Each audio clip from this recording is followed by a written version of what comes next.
The restaurant was buzzing with energy, the air thick with the aroma of gourmet dishes and the soft hum of conversation. La Brise was one of the finest dining establishments in the city, known not only for its exquisite cuisine but also for its meticulously crafted ambiance. The waitstaff moved gracefully among the tables, each one trained to perfection, exuding professionalism and charm.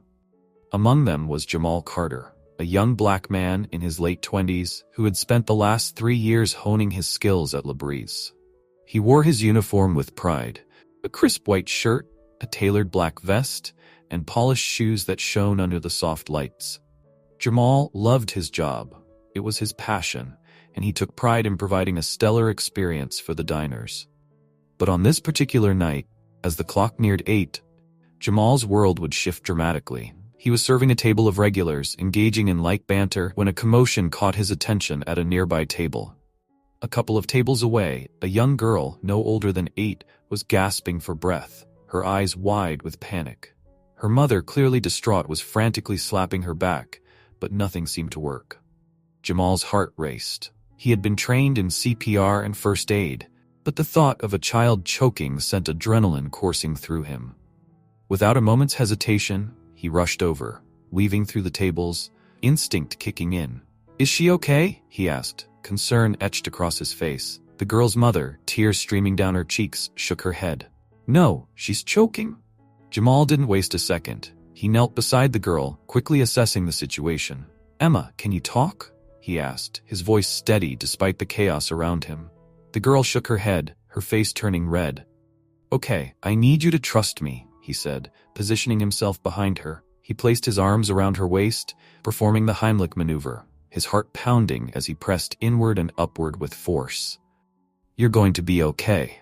With a final, powerful thrust, a piece of food dislodged, and Emma gasped for air, crying as she took in deep breaths. Relief flooded over her mother, who pulled her daughter into a tight embrace, sobbing with gratitude. The surrounding diners erupted in applause, the atmosphere shifting from panic to overwhelming relief. Jamal, though still shaken, stood tall, pride swelling in his chest. He had just saved a child's life. But as the applause faded, Jamal noticed a figure approaching, Mr. Carver, the owner of La Brise. Tall and imposing, he had an air of authority that could silence a room. Jamal's heart sank. "Jamal," Mr. Carver said, his voice low and cold. "What do you think you're doing?" "I was helping," Jamal replied, still breathing heavily from the adrenaline. "She was choking, and I had to do something." "That is not your job," Mr. Carver snapped, his expression stern. "This is La Brise. We have protocols for these situations. You disrupted service. This is unacceptable." "But she could have died," Jamal protested, confusion mingling with anger. "I saved her life." "Enough," Mr. Carver interrupted. "You acted without authorization. You're fired. Pack your things and leave." Jamal felt as if the ground had been ripped from beneath him. He had done the right thing. How could it lead to his termination? The weight of the situation hit him as he walked out of the restaurant, feeling a mix of anger, disbelief, and deep hurt. Jamal didn't have time to process his feelings before the story of his heroic act exploded on social media. One of the diners, a woman sitting at a nearby table, had captured the incident on her phone. The video of him saving Emma quickly went viral, accompanied by a caption that read, "Black restaurant worker fired for saving a child's life." The outcry was immediate and fierce. Social media erupted with comments condemning La Brise and praising Jamal's actions.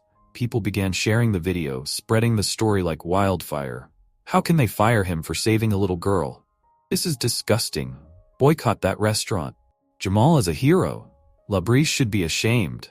As the video circulated, Jamal's phone began buzzing with notifications. Friends, family, and even strangers were reaching out to him, expressing their support.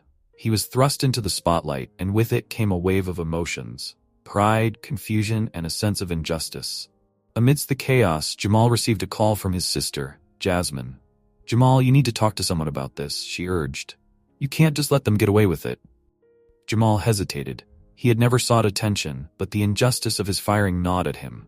"What can I even do?" he asked. "Speak out. Share your story." "You never know who might listen," Jasmine encouraged. Taking a deep breath, Jamal decided to embrace the situation. He agreed to do interviews and share his side of the story. It was time to stand up, not just for himself, but for every worker who had ever felt invisible or expendable. As Jamal's story gained momentum, it transcended the incident at La Brise. News outlets picked it up, and soon he was appearing on talk shows, sharing his experience and advocating for change. He spoke about the culture in high-end restaurants, where employees were often treated as disposable. "People need to understand that we are human beings," he said during one interview. "We deserve respect and dignity, no matter our job title." The public response was overwhelming. Petitions began circulating online, demanding that La Brise reinstate Jamal and implement better training for their staff. Rallies were organized, with supporters holding signs that read, "Justice for Jamal" and "Heroes deserve respect." At the same time, Jamal began to receive offers for partnerships and collaborations, as activists and organizations sought to amplify his message. He found himself at the forefront of a movement, urging change in the treatment of workers in the hospitality industry. As the media coverage intensified, La Brise found itself in hot water. The backlash grew, and customers began canceling reservations en masse. Protesters gathered outside the restaurant, chanting Jamal's name and calling for accountability. Mr. Carver, initially resistant to the criticism, was forced to confront the consequences of his actions. The restaurant's reputation, built over years of exclusivity and refinement, was now under siege. In a last-ditch effort to quell the storm, Mr. Carver released a statement. "We regret any distress caused by our recent decision regarding employee protocols. However, the safety and experience of our guests will always be our top priority." The statement did little to quell the outrage.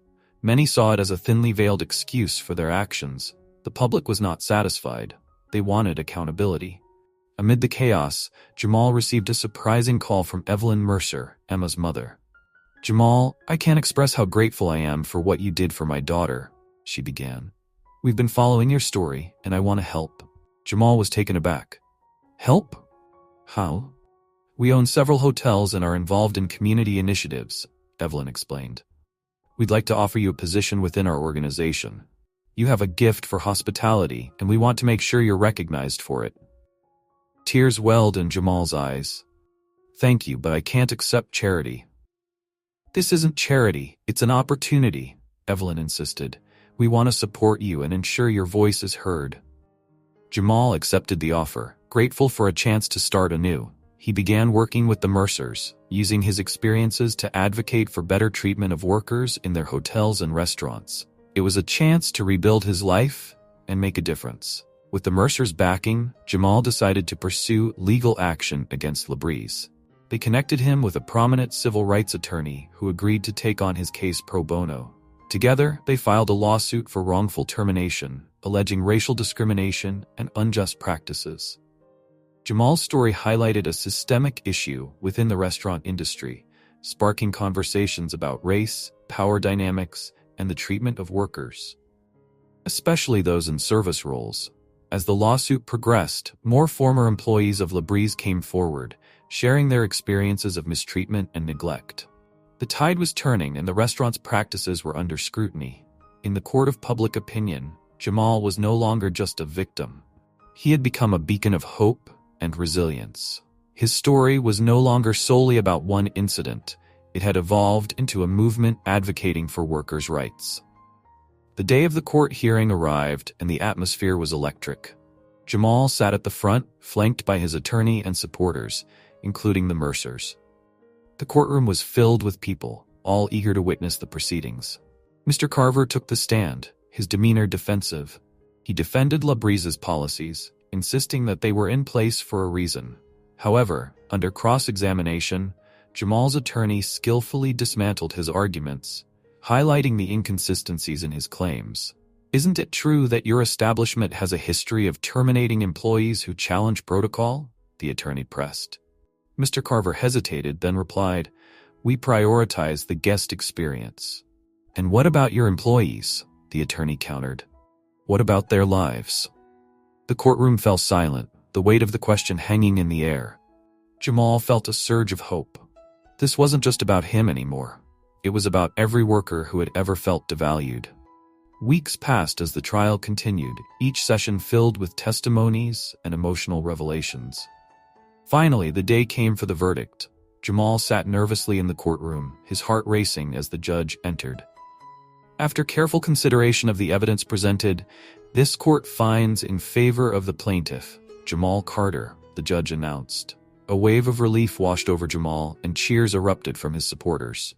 Labrise was ordered to reinstate him with compensation for lost wages, but more importantly, the ruling acknowledged the systemic issues within the industry. The courtroom filled with applause, but Jamal knew this was just the beginning. The ruling had opened the door for further discussions about labor rights and the treatment of marginalized workers.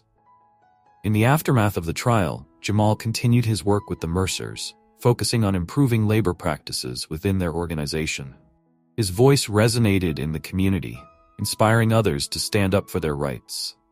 As the years passed, Labrise struggled to recover from the fallout. The restaurant eventually closed its doors, a casualty of its own arrogance and disregard for its employees. Meanwhile, Jamal became a well-respected advocate for workers' rights, speaking at conferences and engaging in initiatives aimed at creating a more equitable workplace. He had transformed his life from a moment of crisis into a platform for change. Jamal knew that he had a responsibility to continue fighting for those who felt powerless. Years later, as Jamal stood on a stage before a crowd of passionate advocates and workers, he reflected on how far he had come. He was no longer just the server who had saved a girl's life. He had become a leader, a voice for the voiceless. "Every one of us has the power to make a difference," he declared, looking out at the audience. "It starts with standing up for what is right, even when it's hard. Together, we can create a world where everyone is treated with dignity and respect." The crowd erupted in applause, and as Jamal stepped down from the stage, he felt a renewed sense of purpose. His journey had been long and filled with challenges, but he had emerged stronger, a testament to the power of resilience and the impact of standing up for what is right. In the end, it wasn't just about one act of heroism. It was about a movement, a legacy of change that would continue long after he had left the stage. We hope you enjoyed this powerful story of resilience and the fight for workers' rights. If you liked this video, don't forget to hit the like button and subscribe for more inspiring stories. Your support means the world to us, and together we can continue to amplify voices that deserve to be heard. Until next time, the last thing I want to say is, stop racism.